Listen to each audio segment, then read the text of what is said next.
You know, when Grandma shouted it was brunch time, we would sprint to the table like our lives depended on it. And boy, did she love whipping up a feast fit for royalty. Let's see what recipes made brunch at our grandparents' home so unique and tasty. Are you a fan of tarts? Let me show you one you can really go crazy over. Cranberry fluff salad might not be what your mind immediately goes to when you think of a good tart, or a good salad, or even a good cranberry dish, but back in the days of our grandparents, this is all people used to have. It took a lot of trial and error to get the perfect recipe going too, but they definitely did achieve what they were looking for. You could say that it was a product of fluff salad culture, which got really popular after the Second World War, but I think it was the perfect mix of marshmallows, gelatins, and cream that made this convenient dish shine like it did. Funnily enough, this dish only ever happened because fluff cooking got so popular as a result of World War II. Also because the war popularized processed and ready-made food like gelatin mixes and pre-made whipped toppings. Though these were meant to ease the war effort back then, they also flipped the script completely for home cooking. Gone were the days where you needed to do Batman levels of prep work to have these things as a viable idea for a Saturday lunch. That entire time period was characterized by grim, slim pickings that might have gotten you the nutrition you needed, but it wasn't really food for the soul. As a result, people wanted food that was sweeter, had more personality, and was just more fun overall. Cranberry fluff salad was the perfect thing, and cranberries were already something that were deeply appreciated in the States, especially around Christmas times, and cranberry fluff salads were a beloved Christmas tradition too. Toad in the hole implies that you might be eating a frog, and not in a way you would want to imagine, but bear with me. Look, the British have funny names for what they love to eat, but every century or so they end up stumbling upon a wonderful dish that sticks with families across countries. The USA was one of those, and it got pretty infatuated with toads in the hole.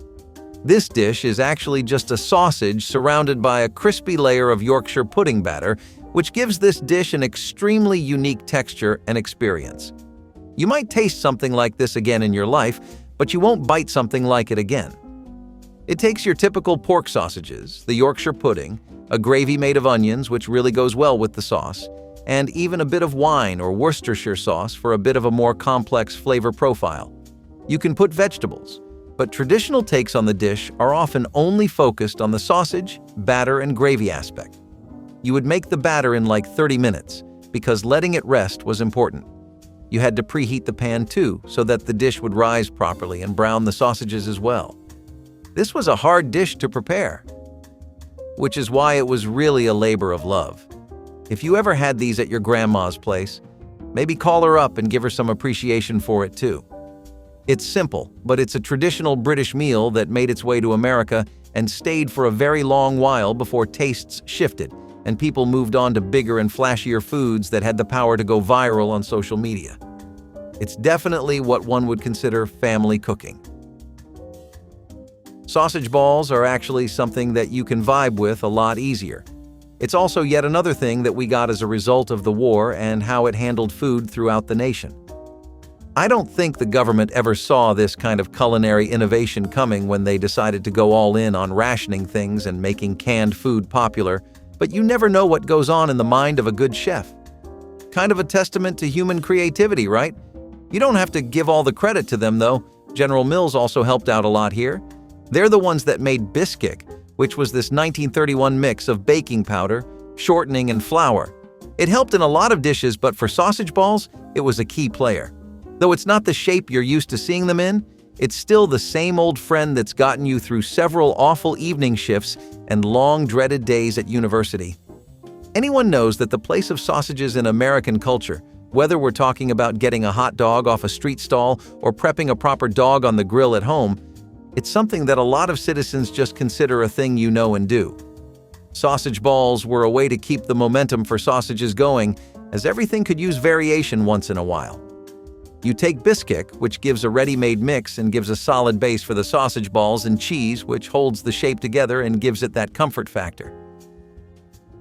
So your idea of a salad is probably a lot of greens, some vinegar, a bit of French dressing here and there. You know, things still within the bounds of sanity, of rationality. I mean, Salads are supposed to be the poster boys for healthy eating, aren't they? So, what do you and I make of a strawberry pretzel Jello salad? Let's take a look at this dish. It's definitely a big part of what you would call retro American culture, and it was very common during wintertime holidays and potlucks. It's really important that you let each layer of this rest and set properly because it's not just an assortment of veggies you can toss in and mix. The pretzel crust, the cream cheese, the Jello layer, and the base all need to be set properly before the next one's added and chilled. It sounds like a lot of work, but I promise you, it really is an experience. I guess the saddest part about this dish is that it's completely a forgotten memory in the history of American cookbooks now. There was time in the middle of the 1900s that was really characterized by one thing and one thing only: creativity. You might be surprised to hear a salad like this exists, but back then people were making all kinds of colorful layered dishes that had explosive flavor profiles and would never shy away from the flavors their ingredients presented. Healthier versions of this salad used things like sugar-free Jello, but it was never really a dish that was healthy to begin with. It was one of the best things to throw at a birthday party or for a cookout when you needed a break from the pork and the beef. Journey cakes, Johnny cakes, whatever ancient name you know them by, this is another example of Americans trying to keep the love of sausages alive by putting new spins on dishes. Sometimes they were new ones. Sometimes they were ones that already existed for a while. A lot of people were pretty familiar with Johnny cakes already, but the sausage version was something that was made by the people of North America. They started off with the indigenous communities over there, and ground corn was a big part of their daily routine. They started using ground corn to make these flatbreads, which were the basic breakfasts in North America.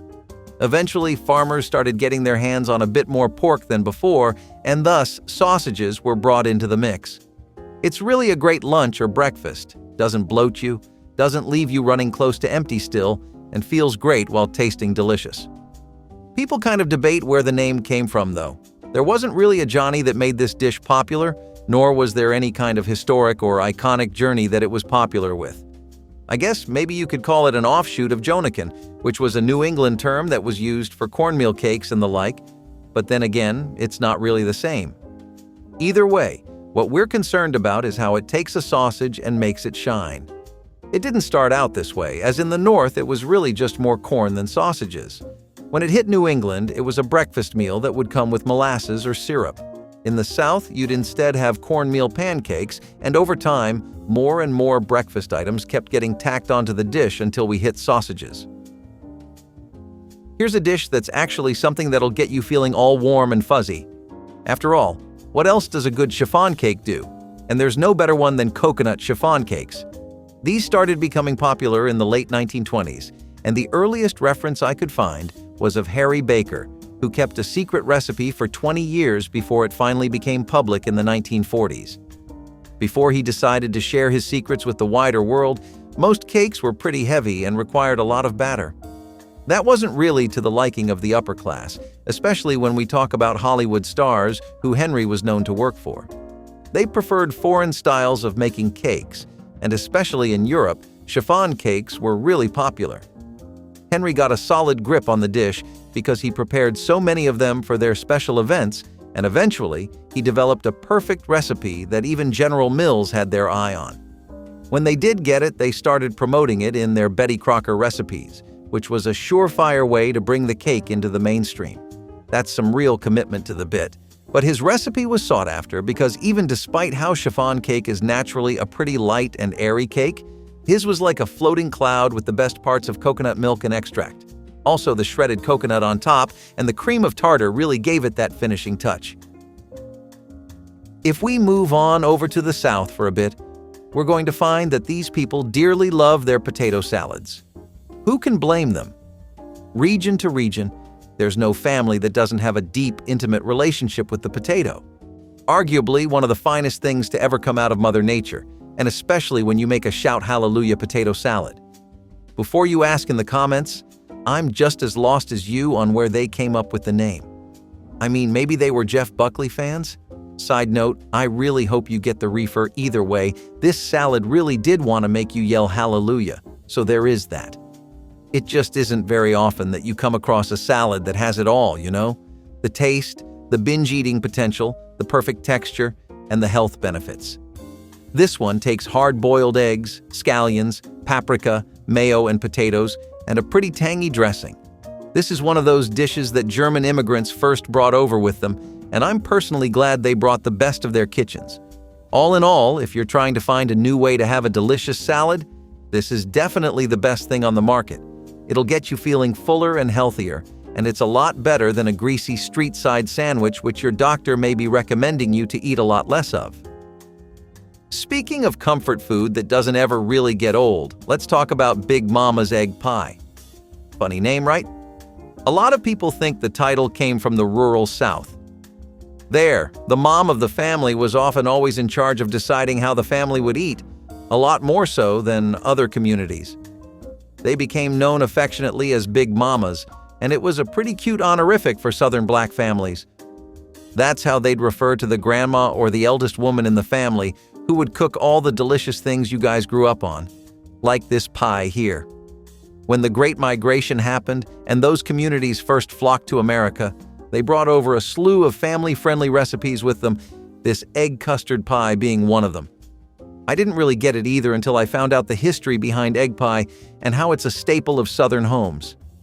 Basically, if you live up there, you've been around the block with this pie a few times. The custard eggs really need to be whisked properly to get it right though, but that's something grandmas, or as this dish would refer to them, Big Mamas were pretty well acquainted with. The best thing about custard pies was probably how easy it was to make them, which is also how they ended up getting so popular in the first palace. The ingredients were something you'd find around anywhere, really. You don't get a gray hair cooking food for a family on a yearly basis and come out of it with no tricks with basic things. I don't really know what the trend was, assuming that mothers as a collective were tied to these dishes. But Mama's cheese straws are another highlight of anyone's time in the South. Cheese straws themselves are something that have been around since the very earliest cocktail parties, but it's in the South where cheese is revered as the holy grail of dairy, where dishes like these first got a lot of steam. Do you think this is an appropriate dish for a wedding or a birthday? That's exactly where it would be served a lot of the time, though. Maybe that's surprising, but I don't exaggerate when I say this dish had crowd-pleasing power, and it had it in spades. The thing with these is that they actually are so popular because of how easy it is to get everything you need for them. I'm not playing with you when I say the hardest thing to get on the list is the cheddar cheese. The dish itself is these long, thin sticks that get baked and are served alongside snacks. Either way, whether you have this as a standalone dish or an appetizer, you're in for a pretty good time. Okay, I know you're getting just a little bit tired of hearing about the South, but it's not my fault that so many of America's best hits in the 20th century, like Southern sweet tea, are from there.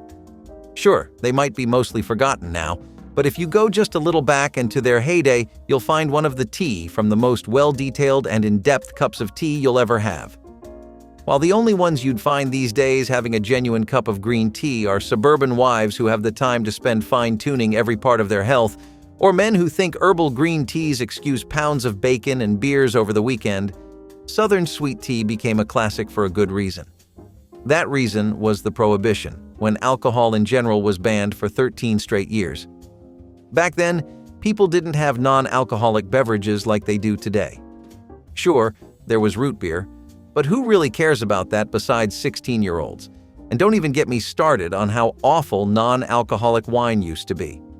There was one savior that was slowly making its way into the social zeitgeist of American cooking, though. That was black tea.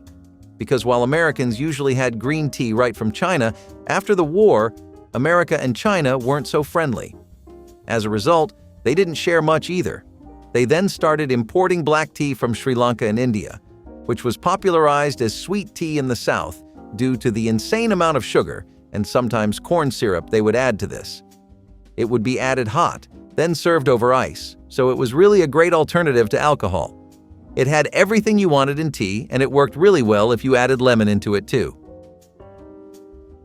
Whether you call it Holly Dolly bars or 7 layers, Everyone has a fond memory of the biscuits we will talk about now. Hello Dolly bars were one of the nicest treats made by graham cracker crumbs, chocolate chips, sweetened condensed milk, and some of the freshest butterscotch chips you can imagine. This is a pretty vintage recipe. It goes back all the way to the 1960s. They gained a lot of attention as a bake sale treat that kids would peddle for a modest price. It's kind of like a good mix between a biscuit and a yeast roll, but its real charm is in how soft it is. The rise on these biscuits thanks to the yeast and the baking powder is something you can't match with any other biscuit on the market. Sweet potato casseroles with marshmallows are another side dish that were one of the most widespread Thanksgiving dishes. It became associated with the holiday because of the marshmallow aspect. While normally you'd think of getting turkey or some kind of sauce-based dish for Thanksgiving, a lot of people would have sweet potato casseroles with marshmallows instead, especially in the South. There was this one company that was really good at making them, the Angelus Marshmallow Company. They would usually promote their dishes a lot, and this was one of their top hitters. It was also something that got really popular for Christmas. It's like marshmallows are just built for the holiday season, no matter how you spin it. Grandma Dolly's honey granola is as much of a vintage family recipe as it gets. The dish is also insanely healthy, and it shows how seriously Americans started taking their eating towards the end of the 20th century. Honey granola used honey nuts, oats, dried fruit, and a lot of toasting in the oven. It started to evolve into a homemade meal, and people started to customize it more and more with nuts, seeds, dried fruit, and every other thing they could get their hands on. Your grandma's gingerbread pancakes were a very special type of spiced pancake that had flavors like ginger and cinnamon, plus molasses too. You could think of it as like a spicier pancake or gingerbread, though gingerbreads themselves have been around for ages, with popular meals like gingerbread houses being the pride and joy of both cooks and kezzid across many countries, especially the USA. This fusion of both gingerbreads and pancakes happened as a result of fusion food culture in the 1930s to 1970s. People loved to mix and match pre-existing dishes to create wacky combos, and sometimes you got pizza burgers, which weren't really that much of a hit, and sometimes you got gingerbread pancakes. It was like Russian roulette, but with food, and despite how these only came around in the middle of the 1950s, they really held their own. It became something that families could enjoy on a budget because it really didn't take anything. But it was a recipe that was in its glory days during the start of the 19th century. That's why only grandmas and the like remembered it. It has all the sweetness of a regular pancake, but it has a slightly spicier aftertaste too, thanks to the cinnamon and ginger.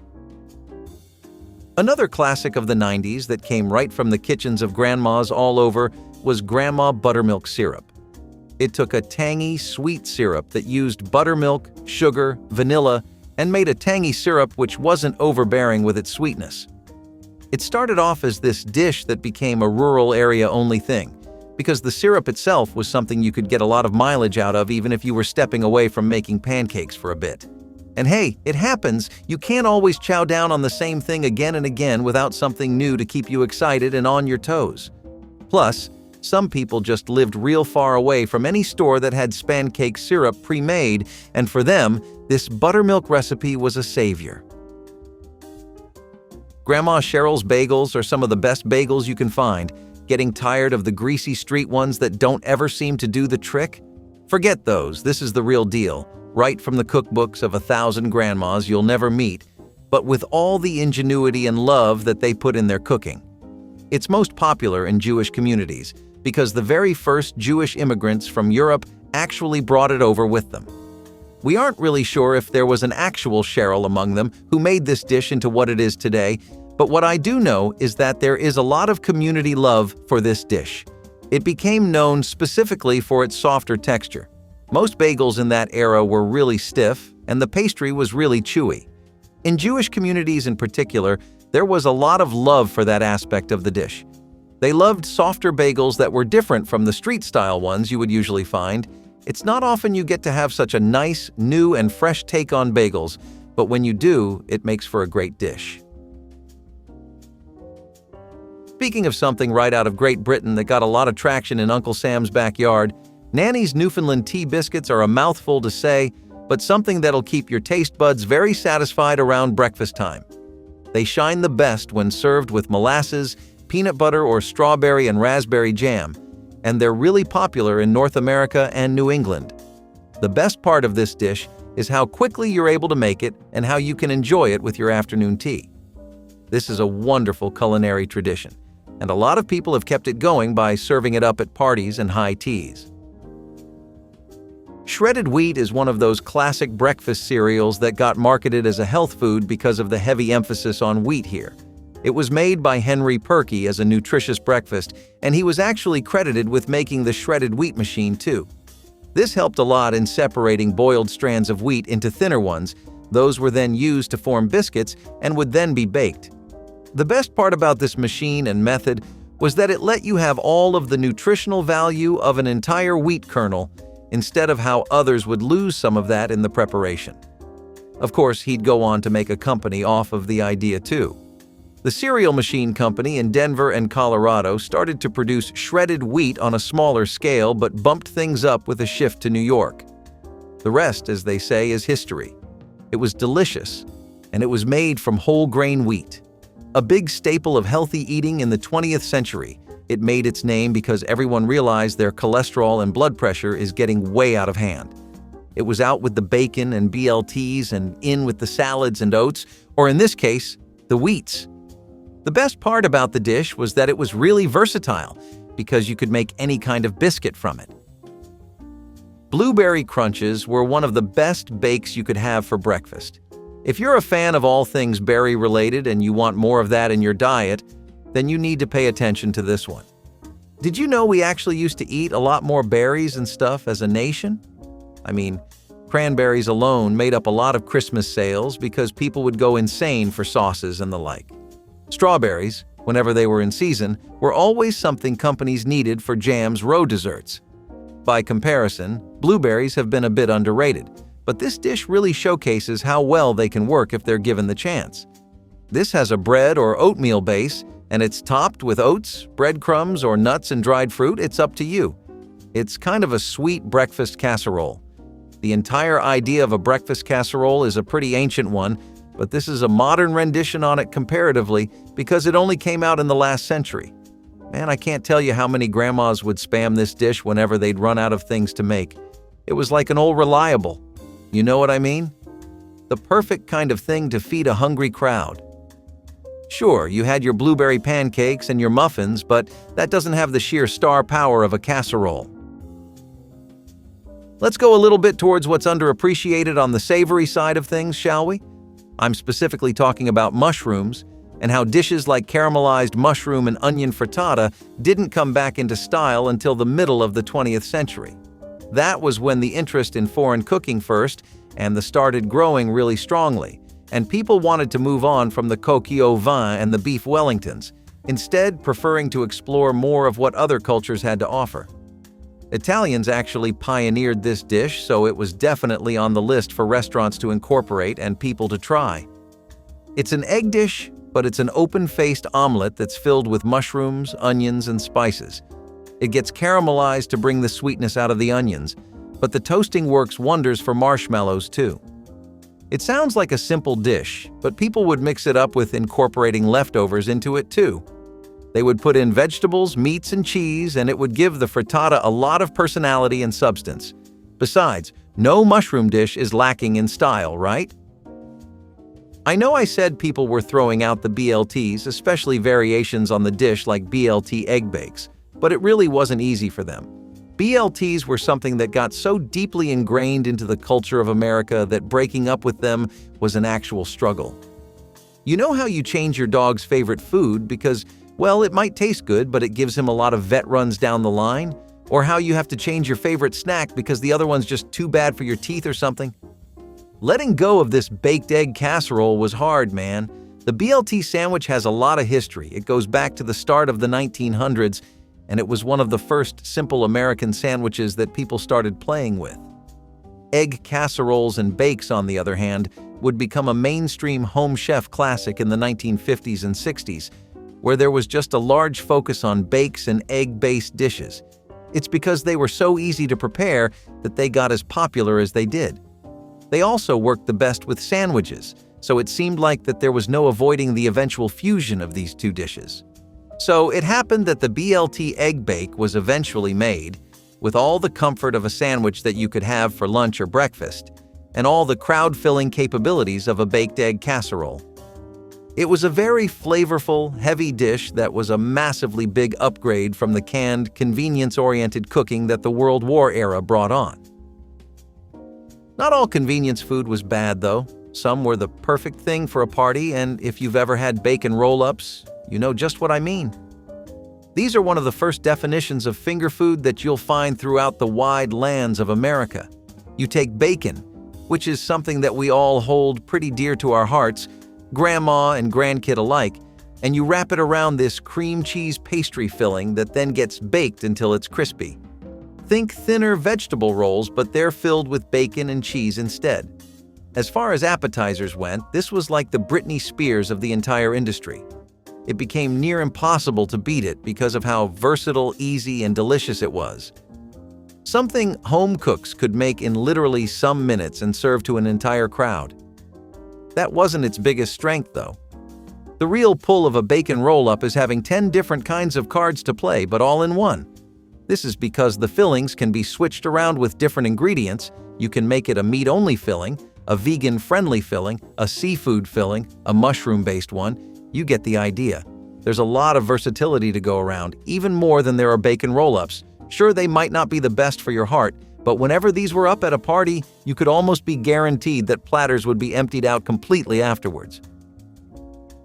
Orange Dream Pull-Apart. Bread, on the other hand, is this sweet, citrus-flavored bread that's made in such a way that you can actually eat it piece by piece instead of tackling the entire bread at once. We have a pretty tangy-oriented flavor profile to work with here, so, as expected, you'll have your usual suspects from the pantry, which are pretty commonplace items for a lot of people. Orange zest, some sugar, cream cheese, and a good glaze is all you need to get this dish going. It's such a good meal to share around with people. You know, when you have a big family gathering over, or it's the holidays and you need to plan something that can really set people in that festive party mood, then you'd at least start with a dream pull-apart bread.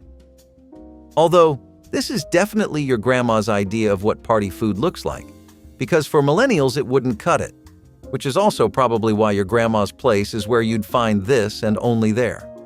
The orange flavors give a pretty bright and warm taste, so not only was this great during the winters, but also great in spring.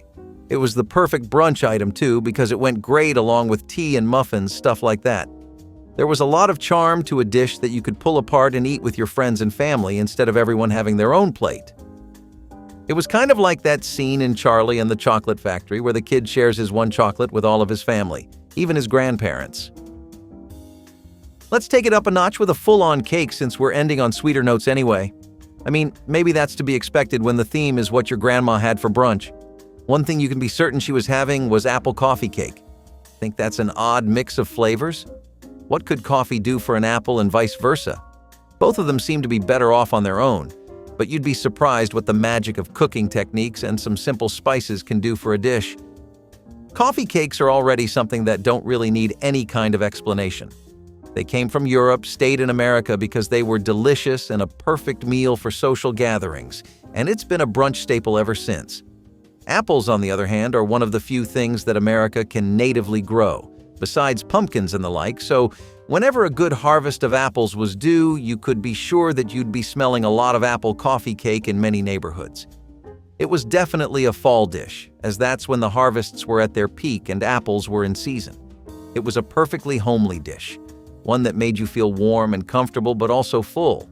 People like food that they can have a good conversation over. Sure, a burger is great, but it's kind of a commitment, you know? On the other hand, pizzas are more something you have for movie night or the like. Things like this are perfectly enjoyed alongside a cup of hot tea and a good conversation though, which is what makes them so good for social events like brunches. Now, do you understand why people say Grandma had magic in her hands? If you enjoyed this video, like and subscribe for more nostalgic memories.